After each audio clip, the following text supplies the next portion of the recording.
Hi, Patrick. Thank you so much for joining me this podcast episode. Really appreciate it, man. How are you today? Oh man, it's great to be here. Thanks for having me, Rachel.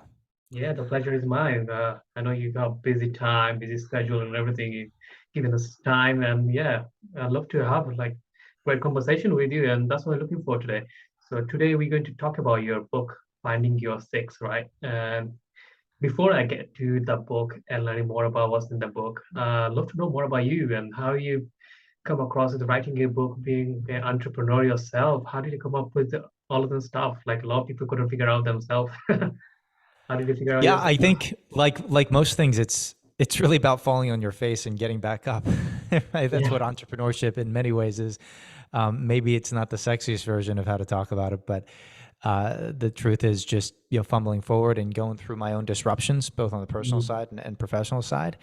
And the book really is about weathering our own disruptions, and it's a methodology for understanding. Listen, if you're in business or just in life, trying to make it through without really getting your rear end handed to you when the next true disruption happens, and it's just going to happen. I mean, we when we think of disruption, we think of sort of the classic Dr. Christensen from Harvard's concept that really predicted things like Blockbuster getting crushed yeah, by all sorts of incumbents there, or what happened to travel agents and that sort of thing, right? mm, That's the type of disruption we think about. Is we think oftentimes about tech disruption. The reality is there's all sorts of disruption, whether it's a competitor coming into your marketplace, whether it's somebody just trying to outspend you, whether it's somebody doing what you do just cheaper, and it's a race to the bottom. yeah. Uh, so we're going to see all that type of stuff. It could be recession, inflation, like we're coming up on Yeah. now, and There was a COVID. Yeah.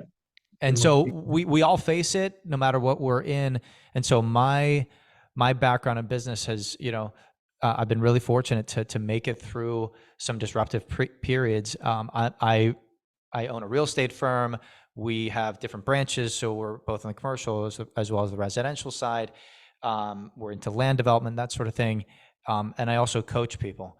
And what I've seen across all those industries is that, if you're doing something that can be easily repeated by tech or outsourced, you're in a disruption prone stance going into the next year of your business. And so as we Mm, think about, how do I disruption proof my business? How do I do something that not only do I enjoy, but I'm going to enjoy 10 years from now, and it's going to actually grow?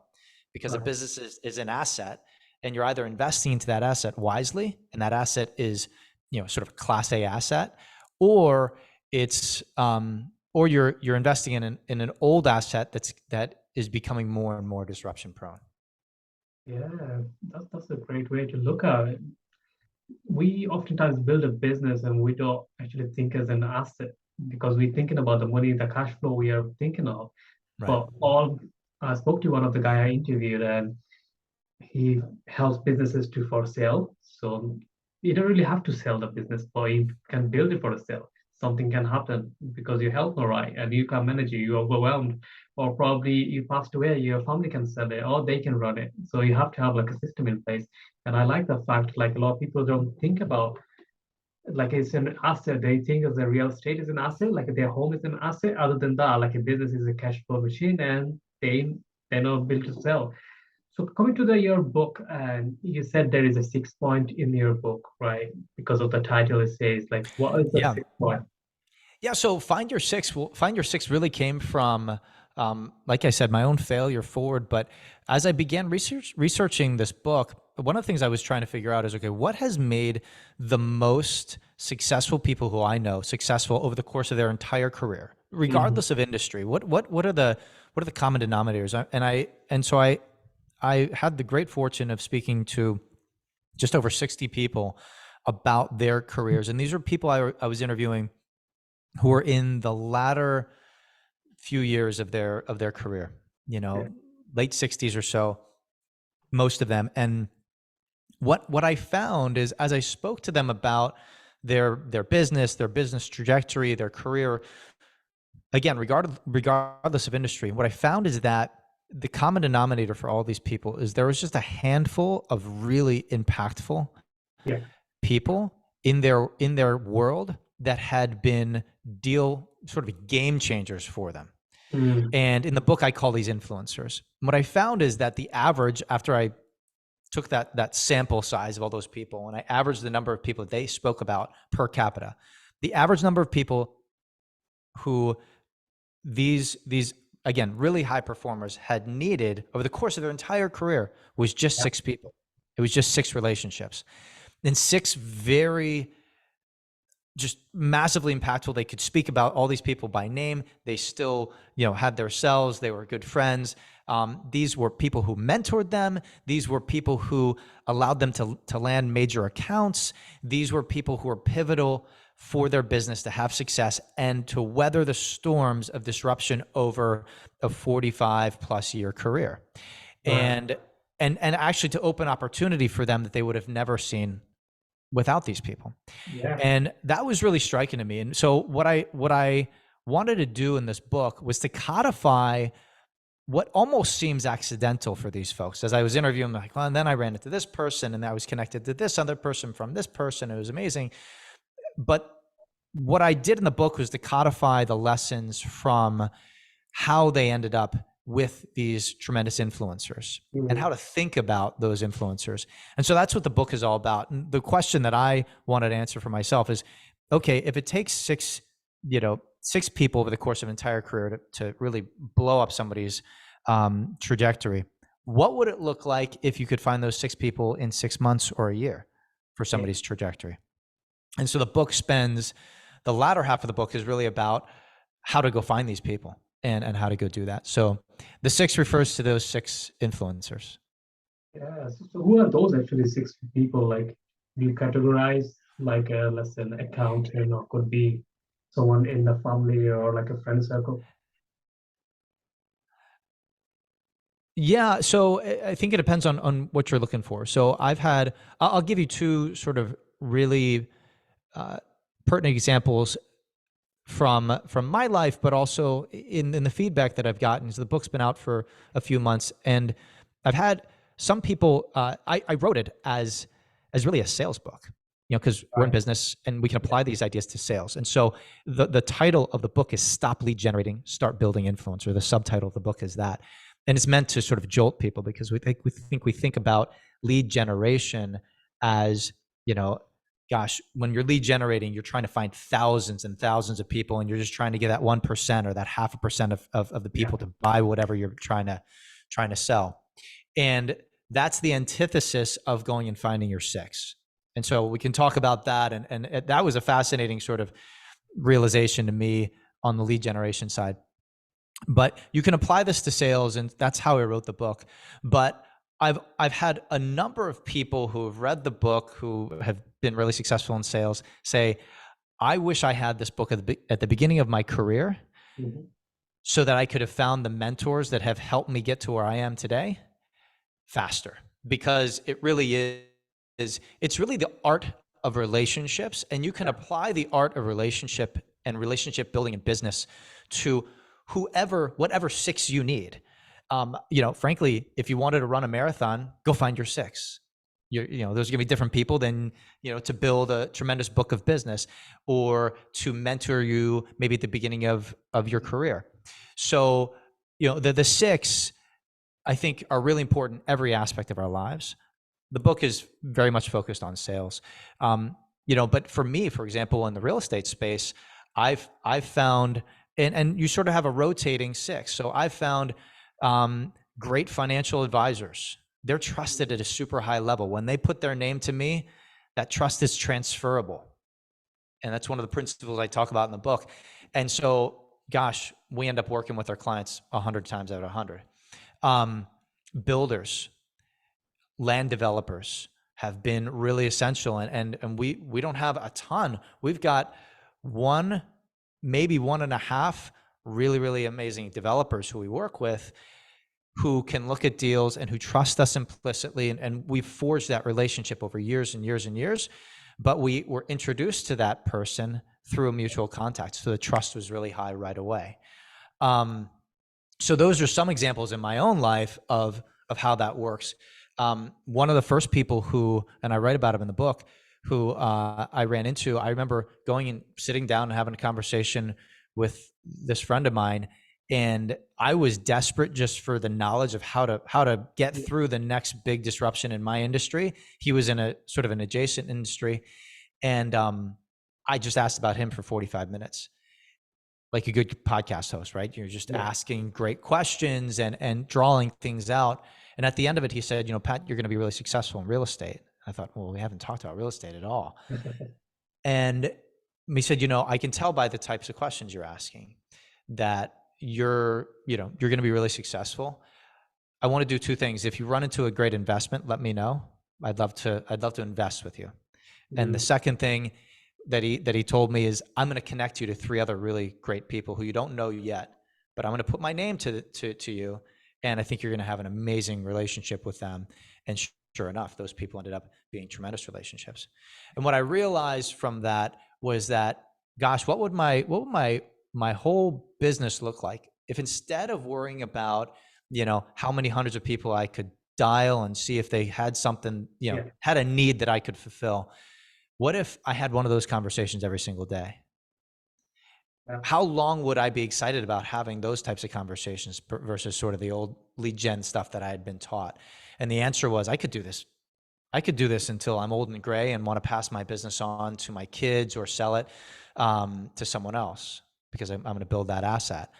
And that was really sort of a pivotal moment for me, and taught me just sort of the power of just what one of those six can do for you in one meeting.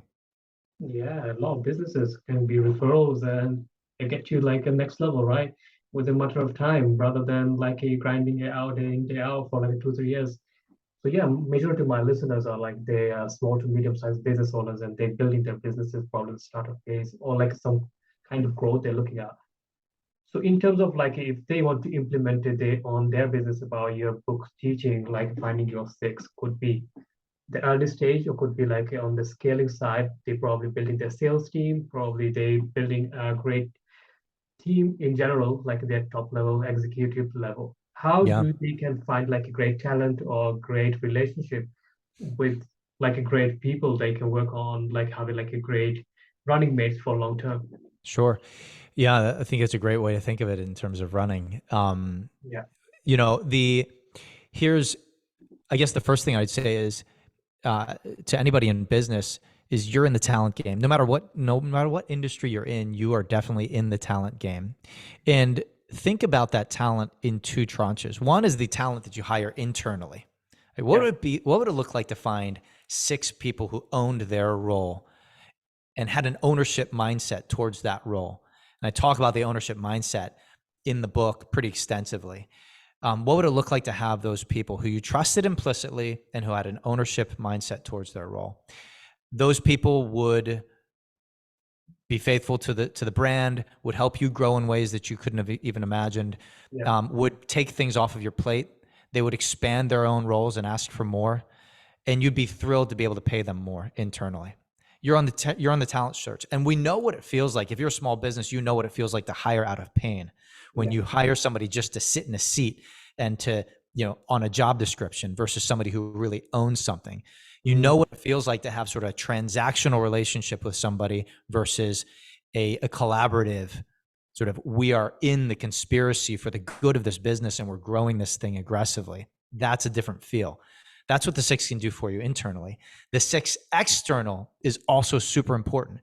Frankly, if you want to go find great talent internally, go find great talent externally to your business. And these are people who aren't on payroll. They're not taking a K1 from the company if they're a business partner. These are people who are invested into your success, are excited about your growth, and who you can help achieve their ends as well. And so the book is mostly about finding that external talent to your business. And the paradigm that I help people think through is a pyramid. And so pyramid's pretty easy. Everybody can imagine it. And just think of a pyramid in sort of three different tranches. You have the top of the pyramid, super, super small. And think Yeah. about the relationships that would fit up there. You have sort of the middle of the pyramid, and that's, that's where a lot of people are. And then the base of the pyramid. And if you just think about your database, all the people that you know today, whether you like it or not, almost everybody in your database is in the bottom part of the pyramid. It's just a huge section. Yeah. And they're not going to be that influential for referring you business, for making great connections to you, for opening new accounts for you, any of that. And so what the lead gen sort of philosophy has taught us is that actually, no, everybody is sort of equally valuable. And so you just need to touch them constantly. But the truth is, it's a much more efficient play to go play at the top of the pyramid. And when you find those 6, those are the people that sit at the top of your pyramid. How do you think about those 6?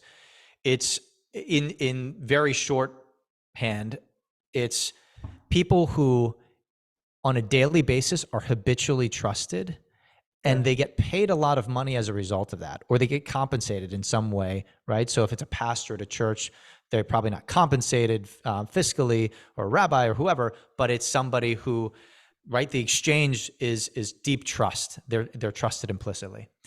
You also have at the top of the pyramid people who have a decidedly owner mindset. Now, this is not necessarily somebody who has their name on the side of the building, ownership type of thing. But contrast that with somebody who's very sort of, they're showing up, they're working for the weekend, they're just the person who punches the clock and is out. In the book, I talk about Fred Flintstone. Fred Flintstone, is out of there as soon as the, whatever the thing that they pull the tail feather of, and the clock is done for the week, and he's out for the weekend. And there's a lot of people, most people are actually in that place. And that's problematic if you're trying to build a business with people who are very transactional and who don't have an ownership mindset. Right. But we try to network with those people all the time. We try to, we spend a lot of time trying to help those people get what they need, but they don't have the influence to really be great connectors for us, to be real influencers for our business long term. And so that's the type of talent you're looking for, is at the top of that pyramid.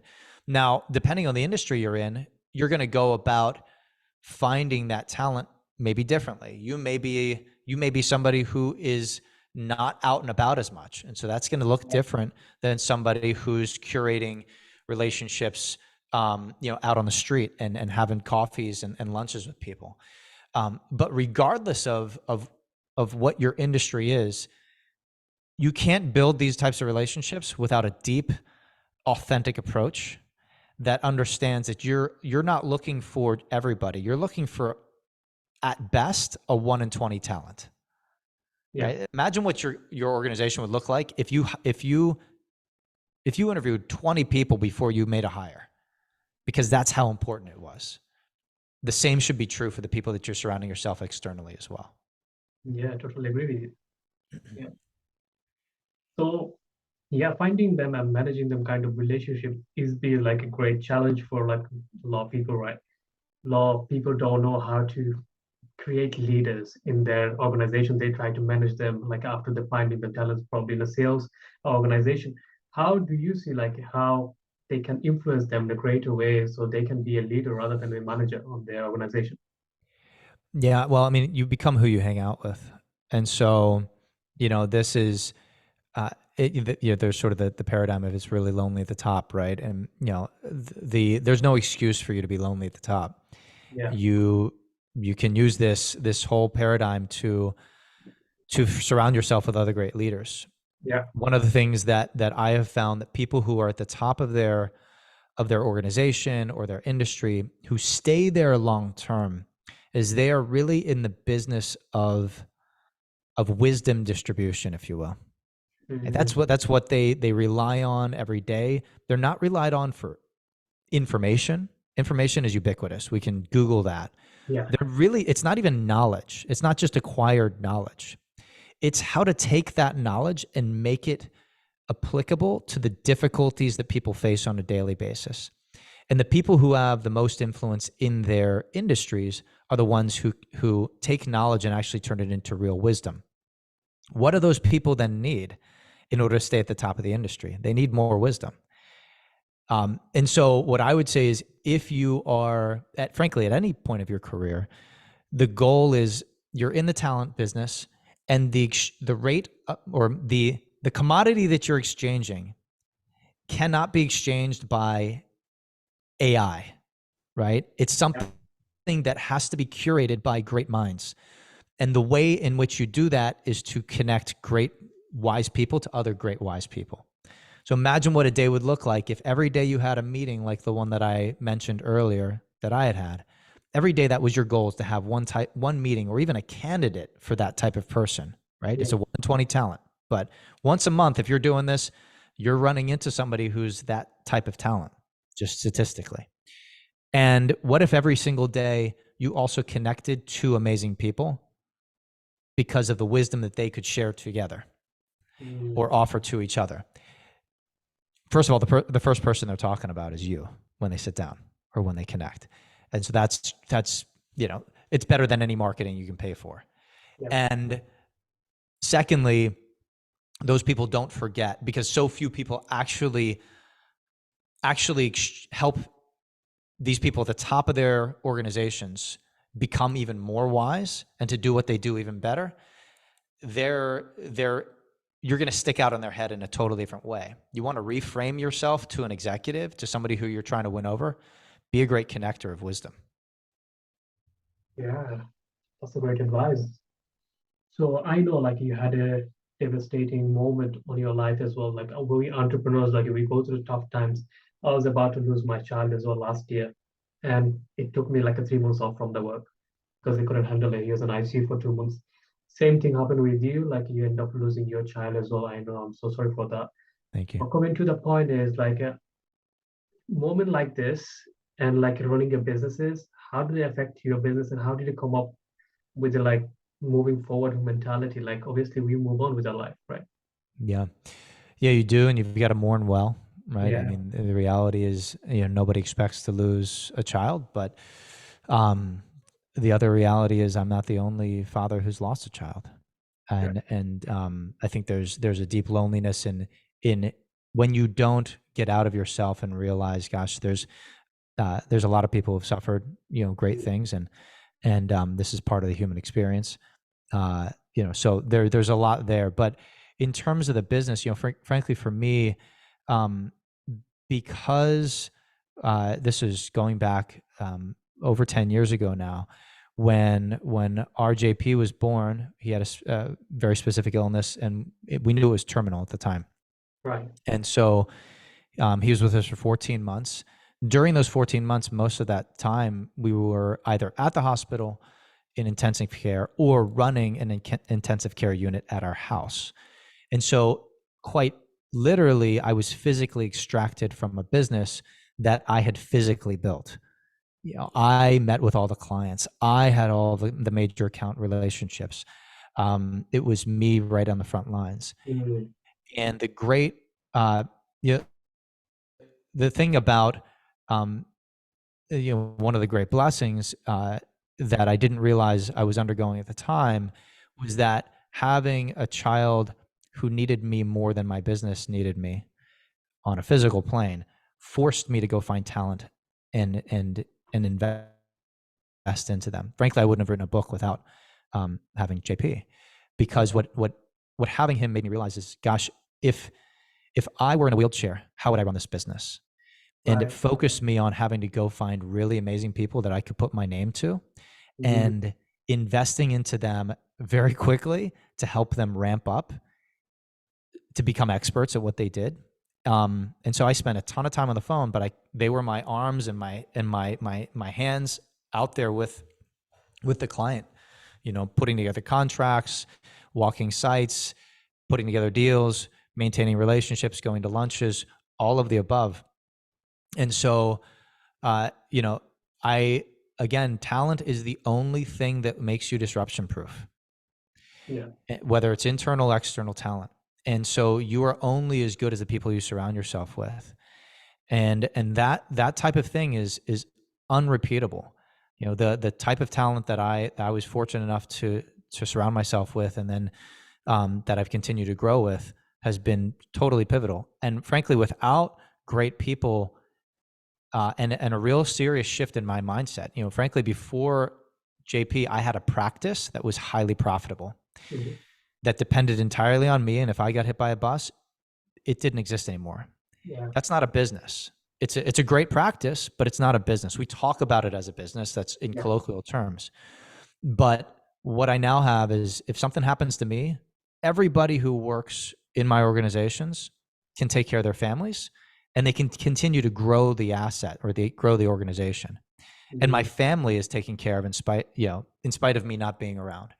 Yeah. That's real leverage, but it's leverage that's only attained through great human beings who want to go on this mission with you to do bigger things. And it really, having our John Paul really stretched me to think about the asset class that I actually had, and what it really was for my family versus what I thought I had.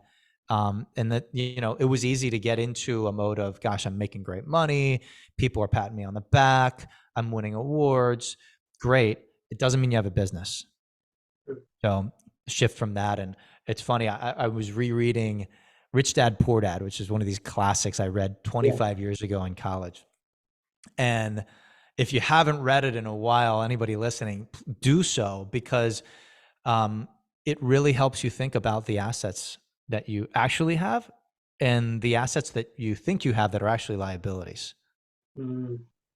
Yeah, I totally agree. I've been hospitalized 3 months back, diagnosed with IBD, and I couldn't focus on my work because it affected my eyes. So I can't take any calls, meetings, or anything. I can't do day-to-day activity. Couldn't even look at my phone, let alone anything else. For ear infection at the same time because I'm vulnerable.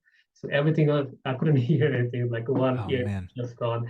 So I totally relied on my team, and they took care of it. My business grown like 10-15%, even though I was in a hospital. And I was like, that's the great blessing I created, because if it was totally on me as like I'm the main man, then obviously that business wouldn't go as I planned it. So I learned the lesson from 3-4 years back. Not 3-4, it was 7-8 years back when I had a takeaway business and totally rely on me. I'm the main chef, I'm the main man and everything. I couldn't take off because if I'm gone, that taste of the food and wasn't being right and everything. So that time I didn't learn the lesson until I sold the business and said, next business I'm going to do, it doesn't rely on me at all. I'm gonna build your asset where without me can run, can sell, or if I'm die or something, my wife and my family, they can like sell it or like they can manage it themselves. And that was like a great blessing. So yeah, I Yeah. like that she said And that. that's a scary thing. It's a Yeah, scary thing to basically make your person dispensable to the business. yeah, But the amazing thing about doing that is that's the only way to build a real asset. sure. Right? I think we get so entranced in this idea. I think especially with sort of people becoming famous overnight on TikTok, Yeah, about sort of the celebrity status, and that's great, but that's not a business. no, they can pass it on to someone. They can sell the personal Absolutely. brand, right? Yeah. Same with So my personal brand. Like I got the podcast, but I can't sell the podcast right, because who else will be? It's the Russell show. Who's there? right. And it It's doesn't mean it's all, bad. It's a point of yeah, leverage, and it's an important part of what you do and your branding. yeah, But it's categorically different than an actual asset that business. you can sell. Yeah. Yeah, yeah, definitely. So yeah, Patrick, we're coming to the end of this podcast. It's been a great conversation I had with you. And yeah, those who's listening, if anyone's interested to learn more about your businesses or reach out to you or like have a conversation with you, where's the best place to find you? Yeah, best thing for me is, frankly, if you want to know more about this concept of find your six, is just go to findyoursix.com, all spelled out. So SIX instead of the number. Um, that's where you'll be able to sign up for the newsletter. You get 6 tips weekly on that. I also have a challenge that's free, and so you can go and actually do what I call the Find Your Six challenge, and it walks you through 8 weeks of beginning this process of thinking this way, because really it's as much of a mindset shift as it is a tactical shift in your business. So you can check that out. I also have a free chapter of the book on my site. So kick the tires. If you don't like it, okay, that's fine. You haven't spent any money. If you do like it, buy the book, buy one for a friend, and leave a review. Yeah, thank you so much for that. Really appreciate your time. I know you're super busy, and so yeah, I wish you best of luck in your life and your career and business, man. Thanks for your time again. Thanks, brother. Yeah, you're welcome. So that's a wrap, guys. Thank you so much for listening to this podcast episode. I hope you got some value from it. So those who's listening, if anyone interested to reach out to Patrick, go visit his website and also reach out to him on a social media platform and grab a copy of his book. And yeah, if you need any coaching or consulting, you can reach out to him as well. So until then, I'll talk to you in the next episode. Take care.